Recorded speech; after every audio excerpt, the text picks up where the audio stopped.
Alright, hello everybody, this is Haven, and welcome to another tutorial that I'm going to be doing here. I think that this one is going to be really helpful for a lot of people who are constantly asking me about making clothes inside of Blender. Well, there's a lot of tools that you can use. There's the, of course, modifier for shrink wrapping. There's the mirror modifier. There's, the regular remodeling techniques and such. But I found a really nice tool to use. It's actually for Bsurfaces, and a lot of people use it for retopology on, high geometry items. But I found that using it for clothing is an awesome way. Now, there are some rules to follow when doing Bsurfaces. Those rules are basically in the first tutorials that I've done on Bsurfaces. If you look on my channel, you'll find some basic ones there, and those really do tell you how to start using this tool. This is a little bit more advanced, and you should really take a look at those, like I said, before you do this one. Please subscribe to the channel as well, and give me some feedback, share the videos, give us a thumbs up if you like them, and hopefully any questions that you have regarding this, I check the comments pretty often, so you can ask your questions there and I'll get back to you as soon as I can. For those of you that don't know it, I am an SL creator and a teacher, and so anything that you have as far as suggestions on things you'd like to see, also add. Okay, on to the project at hand. A lot of people want to make clothing, like I said, for SL or other programs, and Blender can actually do it. A lot of people are using Marvelous Designer these days. I use it as well, but I still find that I come into Blender a lot to fix the clothing, to make them nicer and give them detail, which can be done much easier inside of Blender. So I'm going to go ahead and bring in an Avastar here, as you can see, and I'm going to hit M on my keyboard to move the rigging to another layer, just so it's not in the way. I'm going to stay in ortho view up here. Ortho is gotten to by toggling the number 5 on your keyboard. It goes from ortho to perspective. Ortho I find works a lot nicer because your camming abilities are a little bit greater. When you're in perspective, sometimes your cam can get stuck. And you'll be like, I can't move my camera. And that will be why.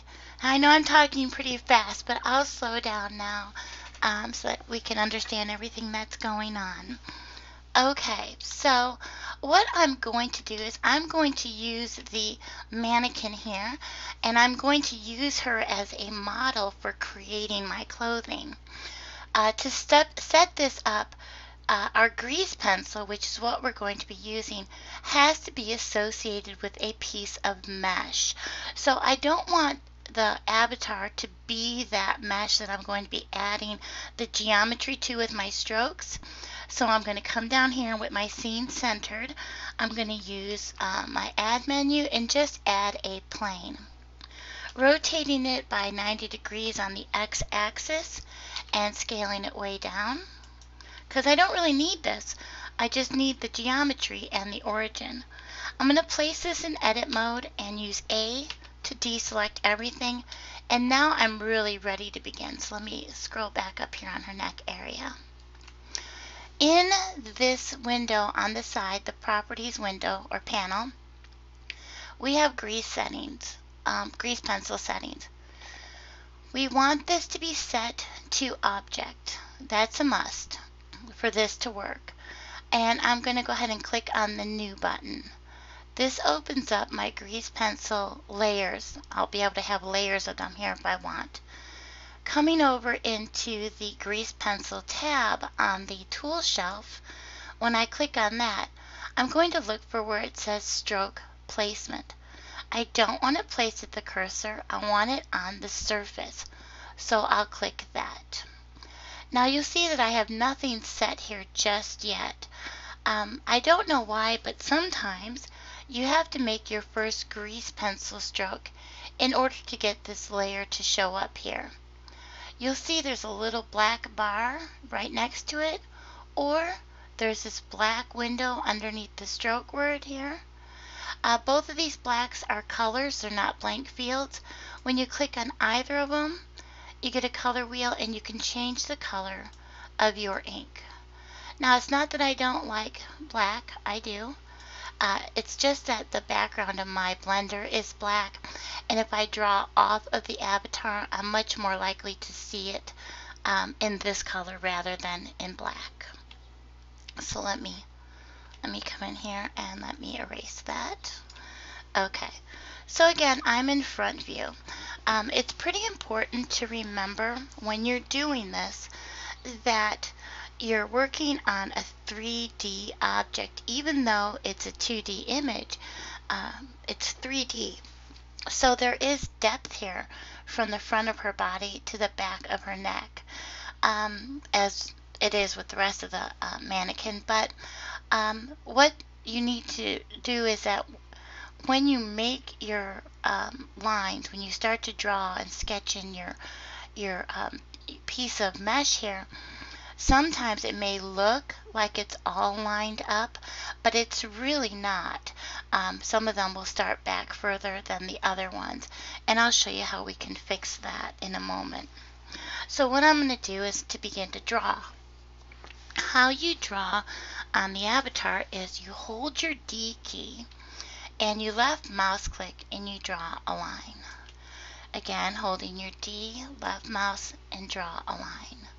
Now you can see how far back I went on this one. This could be, as far as I know, off the avatar, but I'll only know if I turn it around. What you see has happened here is that I actually have a double little line going on instead of just the one straight line. This is no good. So I'm going to want to erase this line. Doing that, I hold the D key and the right mouse button, and it erases that line. Go back into front view, and let me get this in the middle, and I will hold D and draw again, and D and draw again. Now, let's say that I've gotten these three drawn. I thought, well, I really wanted to start further up her neck. I could not add a line up here. Blender not only sees these lines beginning to end as we drew them, it also sees them in order. So where I may think that this is the first one drawn, it's actually the fourth, and it will be connected to the third. So you don't want to add another one like this without erasing these and putting it up there first. There is a fix for that, but we'll just leave it as a can't do for right now. And I'm going to add a fourth one here. Now you can see that these are not really even. They don't all start about the same point.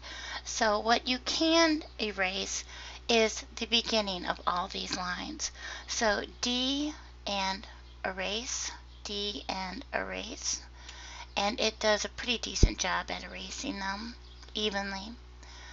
Another thing that I've done is I've only come halfway with this, and that's because I'm actually going to use the mirror modifier. It does work on Bsurfaces just like any other mesh.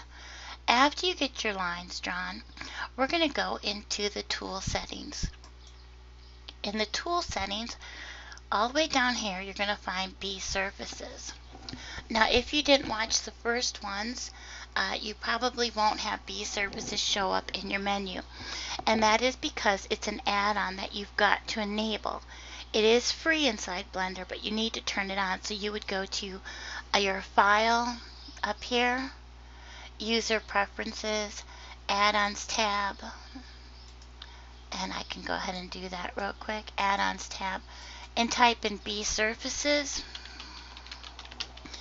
When you see that here, just check mark this little box, save user settings, and close it.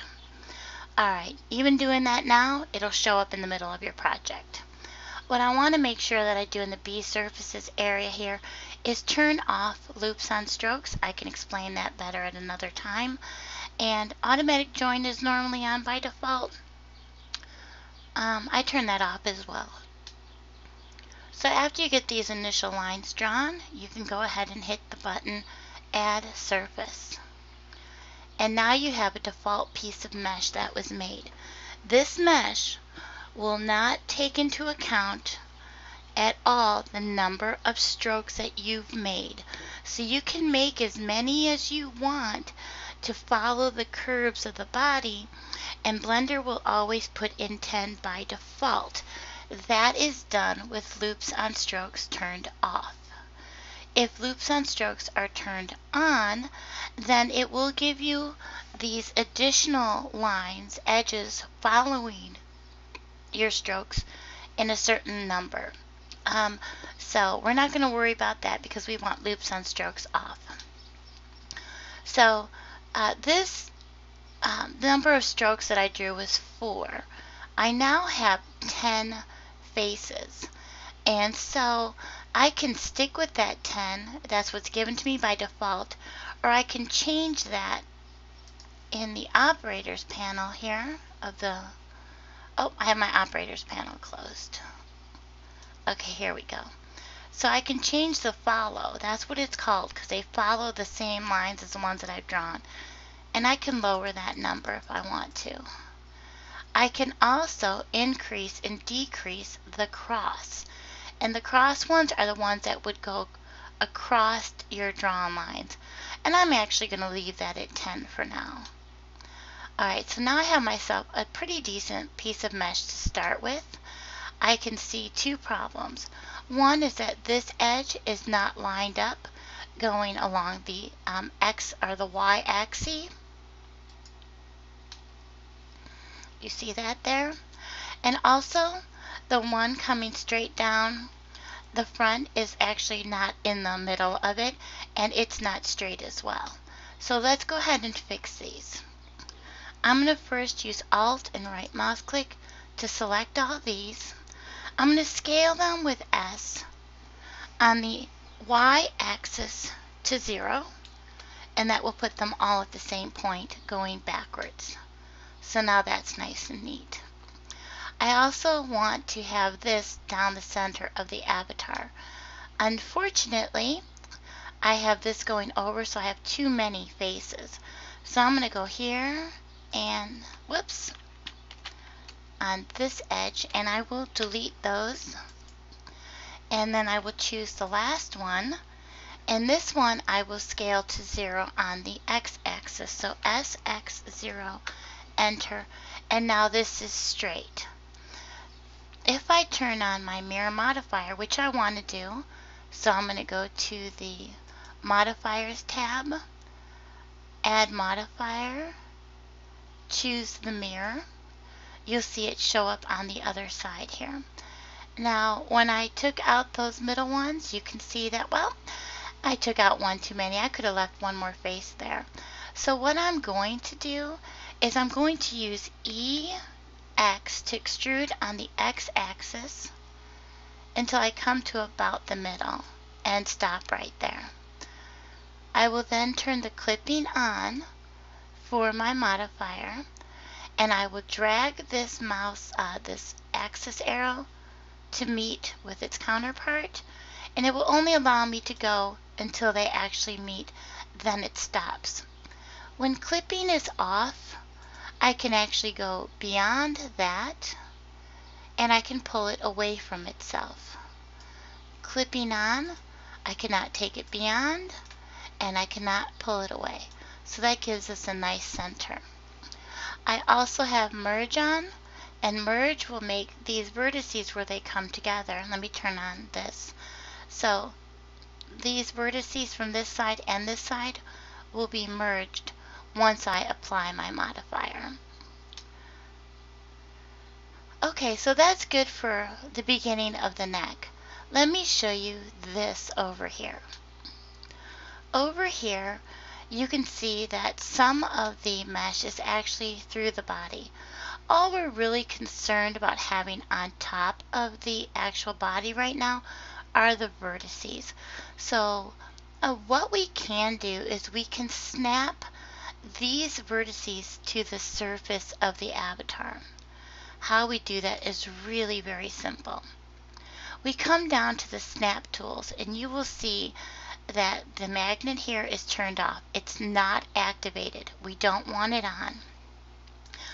this next button you will probably have kind of looks like a tic-tac-toe board. Click on that and we're going to change that to face. This box closest comes up, that's fine, we'll leave it. But chances are that you're going to have this occlude and other button on. Turn both of those off. We don't want them on. Now what's going to happen is when we want to snap something according to these settings, all we have to do is hold our control key, and our control key will act like a snap on the fly. So, selecting this vertice and hitting G to move it, you'll see that I can move it anywhere I want. But then when I hold the control key, it gets this orange ring around it. And when you place that orange ring on the avatar where you want it, left mouse click and it snaps it to the surface. So again, right click on the vertex, hit G to grab it, hold your control key, and left mouse click. You can do that to even line these up a little better. G, control, left mouse. G, control, and left mouse. And we can do this to all of these vertices as much as we want to get them lined up where we want. So let me just do a couple more here. And then it looks like I've got a few in this section that need to be done. So let me grab those real quick. And there we go. I like the vertices on the actual avatar. Okay, so of course when this is completed, you're going to want to scale this up a little bit as a whole object in order to get it to lay above the avatar. But if you get a little curious as to what this really looks like before you finish, you can go to your Object Data tab or your Object tab, which is the cube icon. And down in the Display section, you can flip on X-ray. And X-ray will show you the mesh regardless of the avatar being there.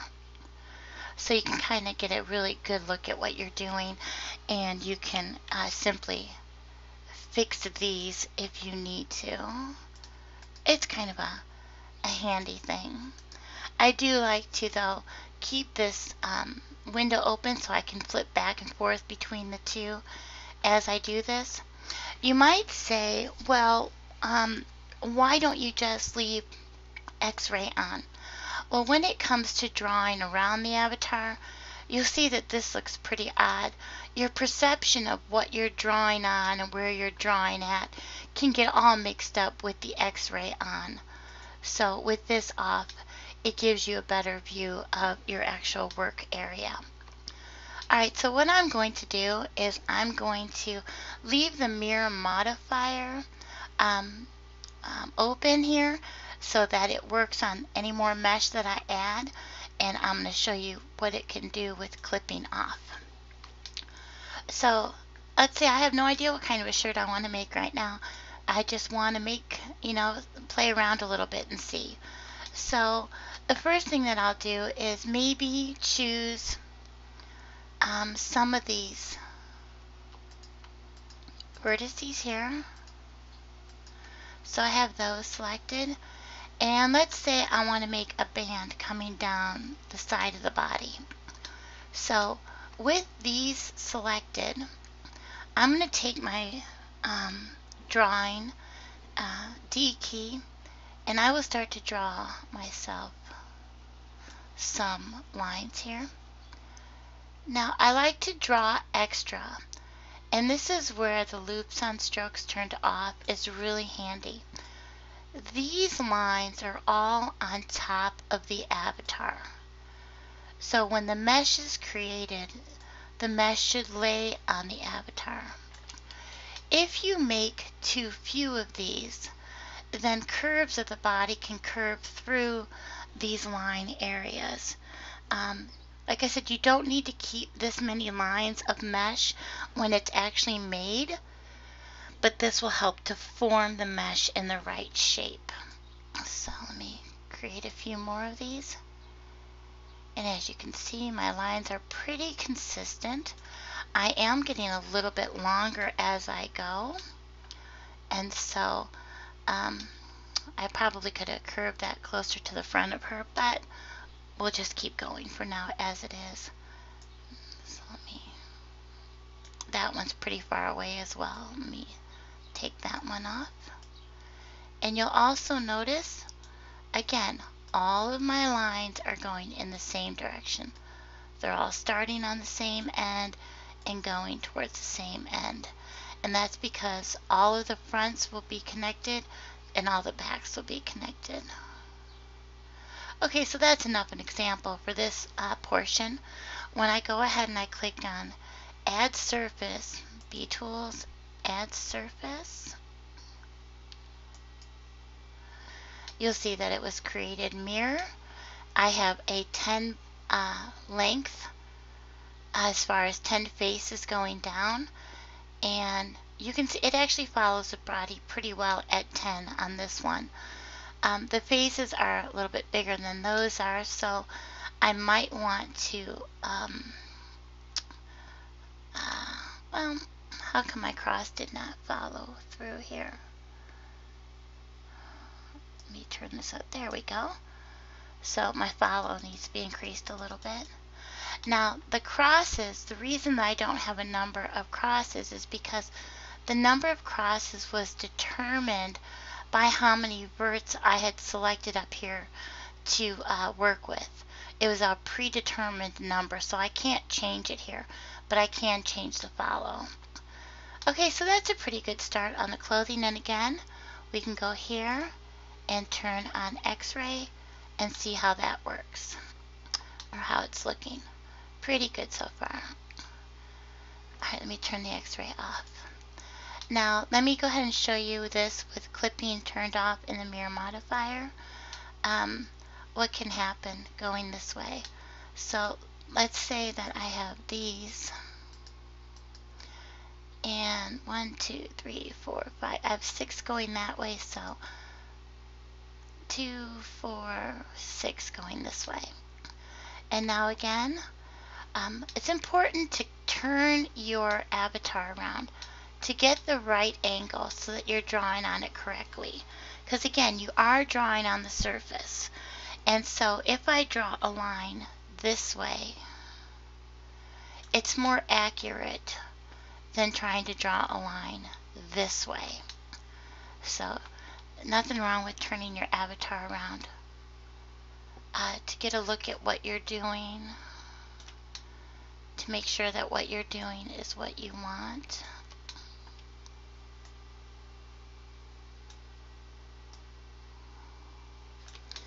I'll go to that one's pretty bad, so let me erase that one.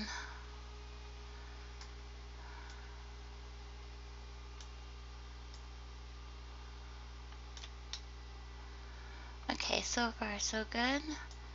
And let me just do a couple more here. And as you can see, I probably have more than 10, but it will follow through with 10 of them by default. And so now, add surface. And you'll see that it's crisscrossed them because the mirror clipping was turned off, so it allowed it to go to the other side. And that can be kind of fun too, depending on what you're doing.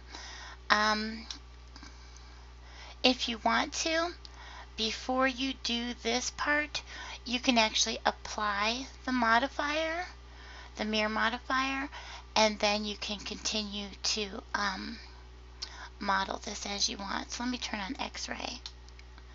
So it looks like these are actually all jumbled up together, but one does kind of lay on top of the other. So if I choose, if I choose this one here, well, that's not going to turn out so good. So what I'm going to do is I am going to apply my modifier. So going into object mode and apply my modifier, and now I'm going to come in here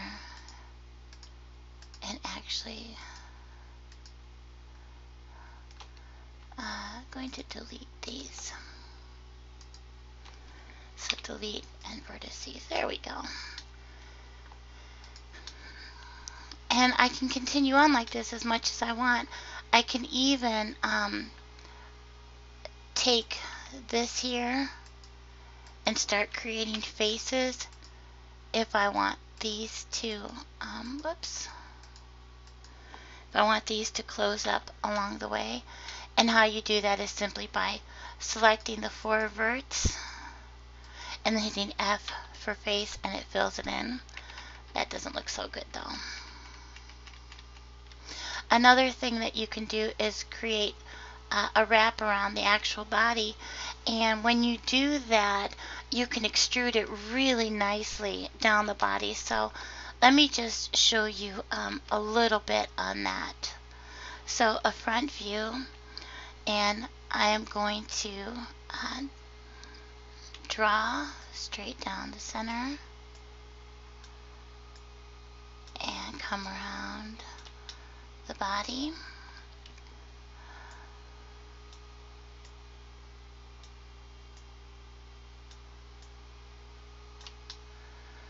Now see, you can see through this now with the X-ray on, and it makes it a little difficult to see where you're supposed to be drawing and where your lines are. So you'll definitely want to turn your X-ray off at this point. You could still see your lines through it, but at least it's a little bit better. You can figure out where you're at.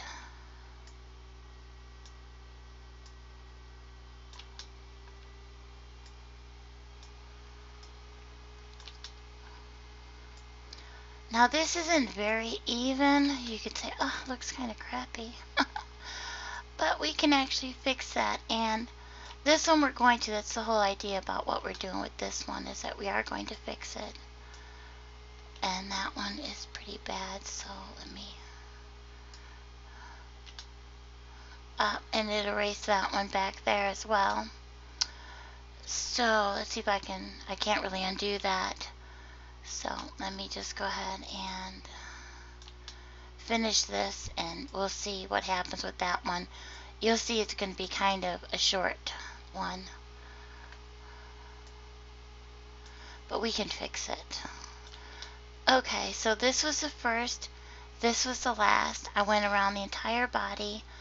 I'm going to add surface, and it kind of cut into the body, and that's because I didn't actually do enough lines for a 10 by 10 to go all the way around.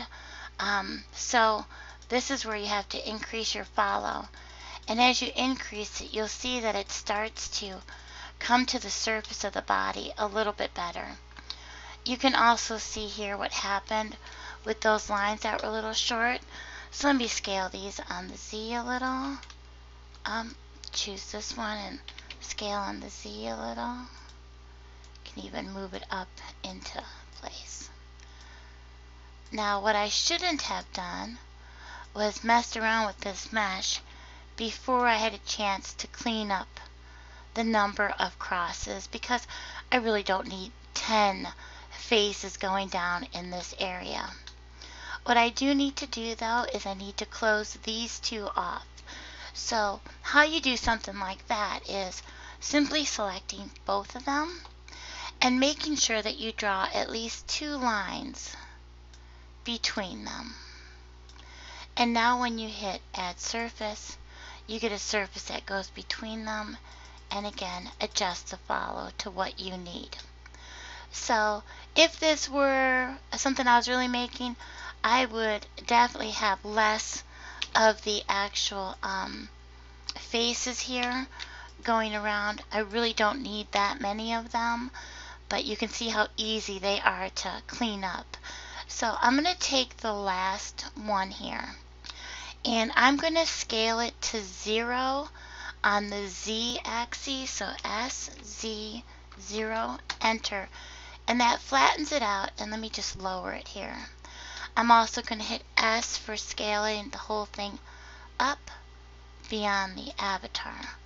So there I have a nice edge to the bottom of something, or it could be a shirt.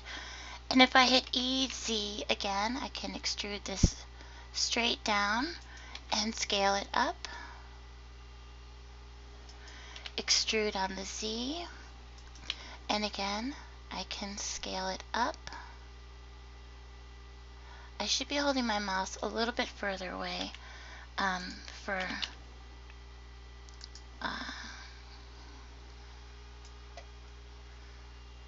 ease of scaling. So,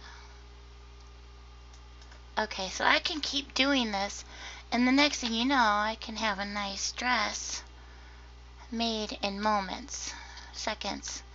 The back of it, you can see, is not scaled above her butt, so we can go ahead and fix that a little. We can add edge loops and scale those up as well. So let me add just one more just for the sake of adding it. This one I'll scale up a tiny bit and pull forward. And this, of course, we can fix after we, let's say, add a subdivision surface modifier on it. Will make it much nicer to use maybe proportional editing to curve the actual dress around her body. So one more thing that you can do is use the Bsurfaces cursor now. So with our cursor centered, so Shift and C, always do that to make sure. I'm going to select the very last loop on the dress, and I'm going to deselect the very center one and back. So Shift and right mouse click on it. Now, looking at it from top view and changing in the grease pencil settings from surface to cursor, what I'm going to do is just draw a ruffle on a dress. Where do I think a ruffle might be, or what might look good? And trust me, even if this is messy, it always turns out nice. So near the back opening where I left that one vertice unselected, I'm putting these two ends of the ruffle that I drew, and I'm not touching them. That's easy for me to work with later on. And this is where in the Bsurface settings you can turn on automatic join. If automatic join does not work by putting this on now, you'll be able to adjust it in the operators panel afterwards. Okay, so here is that line that I drew, and here is the one that I selected, and now when I add surface, you'll see I get a nice full length gown from it. And the ruffle is very organic, you know, it's not done according to a pattern or anything, so it looks a little nicer and more natural. I can also use proportional editing, so hitting O on my keyboard and selecting a few of these vertices here, mainly along the back. I can grab them on the y-axis, so let me look at this from the side view. So G, Y, and decrease my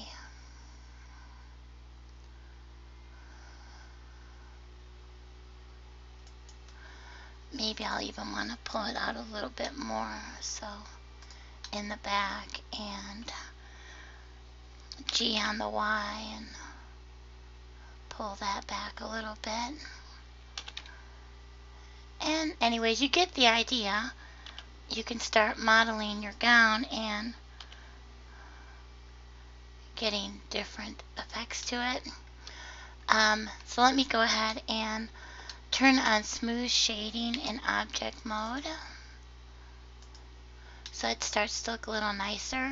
Huh, that doesn't look so good, but I maybe did it a little too quickly. And also you can come in on this piece and add a subdivision surface. So just a level of 1 or 2 is good, and that allows you to model this, you know, with a little more smoothness to it. Starting to work it out there above her butt cheeks, as you can see, grabbing both of those, and with a small area of influence you just pull those out a little bit, and as you can see you start to get a pretty nice gown, all made quite simply with Bsurfaces. Okay, so like I said, I appreciate your feedback and liking us and sharing us, and please subscribe to the channel, and happy creating.